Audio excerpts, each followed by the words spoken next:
ಎಲ್ರಿಗೂ ನಮಸ್ಕಾರ. ನೀವು ನನ್ನ ಚಾನಲನ್ನು ಸಬ್ಸ್ಕ್ರೈಬ್ ಮಾಡದಿದ್ದರೆ ಮೊದಲು ಸಬ್ಸ್ಕ್ರೈಬ್ ಮಾಡಿ. ಇವತ್ತು ನಾನು ಹೇಳ್ತೇನೆ ರಾಜೀವ್ ಗಾಂಧಿಯ ಬಗ್ಗೆ. ಇಂದಿರಾ ಗಾಂಧಿ ಅವರ ಹತ್ಯೆಯ ನಂತರ ಅವರ ಪುತ್ರ ರಾಜೀವ್ ಗಾಂಧಿ ಕಾಂಗ್ರೆಸ್ ಪಕ್ಷದ ನೇತೃತ್ವ ವಹಿಸಿಕೊಂಡರು. 1984ರ ಡಿಸೆಂಬರ್ನಲ್ಲಿ ನಡೆದ ಚುನಾವಣೆಯಲ್ಲಿ ದೇಶಾದ್ಯಂತ ಇಂದಿರಾ ಹತ್ಯೆಯ ಸಹಾನುಭೂತಿ ಕಾಂಗ್ರೆಸ್ ಕೈ ಹಿಡಿಯಿತು.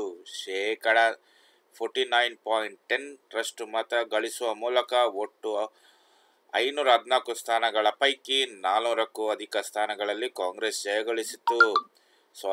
ಸ್ವಾತಂತ್ರ್ಯೋತ್ತರ ಭಾರತದಲ್ಲಿ ಯಾವುದೇ ಪಕ್ಷ ಇಷ್ಟೊಂದು ಸ್ಥಾನಗಳು ತನ್ನದಾಗಿಸಿಕೊಂಡಿರಲಿಲ್ಲ.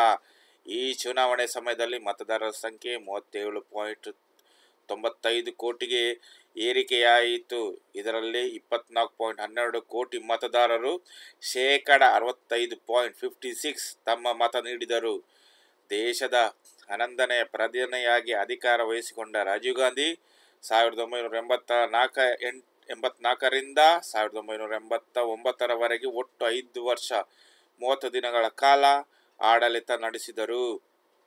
ಇದು ಹೇಳ್ತಿದ್ದೇನೆ 1984 ಲೋಕಸಭಾ ಚುನಾವಣೆ ಬಗ್ಗೆ.